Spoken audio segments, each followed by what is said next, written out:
വിവാദമായ കാരണവർ വധക്കേസിലെ പ്രതി ഷെറിന് മോചനം അനുവദിച്ചുകൊണ്ട് സംസ്ഥാന മന്ത്രിസഭ തീരുമാനം എടുത്തെങ്കിലും ഇത് സംബന്ധിച്ച ഫയൽ രാജ്യസഭയിൽ എത്തിയിരുന്നില്ലെന്ന വാർത്തകൾ ഏതാനും ദിവസം മുമ്പാണ് വന്നത്.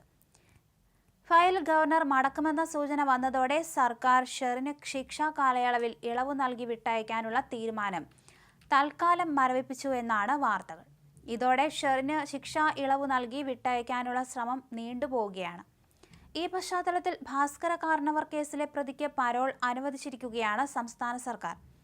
ശിക്ഷാ ഇളവിന് പിന്നിലെ ഉന്നത സ്വാധീനം പോലെ തന്നെ സർക്കാരിലെ ഉന്നതതല ഇടപാടിലൂടെയാണ് പരോളും ലഭിച്ചത് എന്നാണ് പുറത്തുവരുന്ന വാർത്തകൾ. ഏപ്രിൽ 5 മുതൽ 15 ദിവസത്തേക്കാണ് പരോൾ. 3 ദിവസം യാത്രയ്ക്കും അനുവദിച്ചു. ഇവർക്ക് ശിക്ഷാ ഇളവ് നൽകി വിട്ടയക്കാൻ മന്ത്രിസഭ തീരുമാനിച്ചിരുന്നു. വിവാദങ്ങൾക്ക് വഴിവെച്ചിരുന്നു. ഒരു മന്ത്രിയുടെ താൽപര്യത്തിലാണ് ശിക്ഷാ ഇളവിന്റെ ഫയൽ നീങ്ങിയതെന്നായിരുന്നു ആരോപണം. 14 വർഷത്തെ ശിക്ഷാ കാലയളവിനുള്ളിൽ 500 ദിവസം ഇവർക്ക് പരോൾ ലഭിച്ചിട്ടുണ്ട്.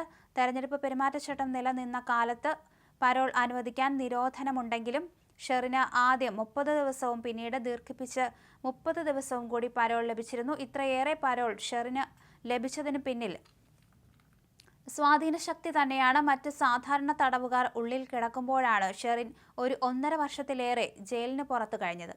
ഇതിനിടയിലാണ് ജയിലിലെ നല്ല നടപ്പ് പരിഗണിച്ചാണ് ശിക്ഷാ ഇളവ് ശുപാർശ എന്നായിരുന്നു ജയിൽ ഉപദേശക സമിതിയുടെ ശുപാർശ. എന്നാൽ ശിക്ഷ ഇളവ് ചെയ്യാനുള്ള മന്ത്രിസഭാ തീരുമാനം വന്നതിനു പിന്നാലെ കണ്ണൂർ ജയിലിലെ സഹതടവുകാരിയെ കയ്യേറ്റം ചെയ്തതിന് പോലീസ് കേസെടുത്തത് ഇവർക്ക് തിരിച്ചടിയായി. ലഹരിക്കേസിൽ അറസ്റ്റിലായ നൈജീരിയക്കാരിയാണ് ഷെറിൻ മർദ്ദിച്ചത്. ഇവർക്ക് കൂടുതൽ കാലം പരോൾ ലഭിച്ചതിന്റെയും മറ്റ് തടവുകാരുമായി പ്രശ്നമുണ്ടാക്കിയതിന് ജയിൽ മാറ്റേണ്ടി വന്നതിന്റെയും വിശദാംശങ്ങൾ പുറത്തുവന്നു.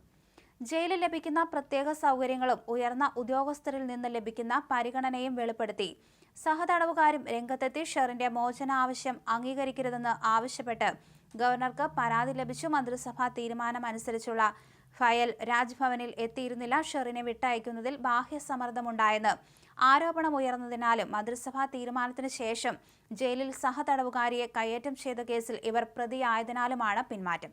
ഷെറിന് അകാല വിടുതൽ നൽകാൻ ജനുവരിയിൽ മന്ത്രിസഭ തീരുമാനിച്ചെങ്കിലും 2 മാസം കഴിഞ്ഞിട്ടും ഫയൽ അംഗീകാരത്തിനായി ഗവർണർക്ക് അയച്ചില്ല. ഷെറിനെ വിട്ടയക്കുന്നതിനെതിരെ ഗവർണർക്ക് പരാതി ലഭിച്ചിരുന്നു. ഇതിൽ ഗവർണർ വിശദീകരണം ചോദിക്കുമെന്ന സൂചനയും സർക്കാരിന് കിട്ടി. മന്ത്രിസഭാ തീരുമാനം ഗവർണറുടെ അംഗീകാരത്തിന് വിടാനുള്ള ഫയൽ ദിവസങ്ങൾക്കകം മുഖ്യമന്ത്രിയുടെ ഓഫീസിലേക്ക് കൈമാറിയെങ്കിലും സാഹചര്യം എതിരായതോടെ പിന്നീട് അനങ്ങിയില്ല. കഴിഞ്ഞ ഓഗസ്റ്റിൽ ചേർന്ന കണ്ണൂർ വനിതാ ജയിൽ ഉപദേശക സമിതിയാണ് ഷെറിന്റെ അകാല വിടുതലിന് ശുപാർശ നൽകിയത്. കാമുകനൊപ്പം ജീവിക്കാനായി ഭർത്തൃപിതാവായ ചെങ്ങന്നൂർ സ്വദേശി ഭാസ്കര കാരണവരെ വധിച്ചതിന് 2010 ഷെറിന് ജീവപര്യന്തം കിട്ടിയത്. കാമുകൻ ബാസിത്ത് അലിക്കും സമാന ശിക്ഷ കിട്ടിയിരുന്നു. ജയിലിലെ നല്ല നടപ്പ് കണക്കിലെടുത്ത് ഇയാളെ തുറന്ന ജയിലിലാണ് താമസിപ്പിച്ചിരിക്കുന്നതെങ്കിലും മോചന പട്ടികയിൽ വന്നിട്ടില്ല. കൊല്ലത്ത് കാമുകനൊപ്പം ചേർന്ന ഭർത്താവിനെ വിഷം നൽകി കൊന്ന കേസിൽ ബിനിത എന്ന സഹതടവുകാരിയെ മോചിപ്പിക്കാനും സർക്കാർ തീരുമാനിച്ചു. ഈ ശുപാർശയും ഗവർണറുടെ പരിഗണനയിലാണ്.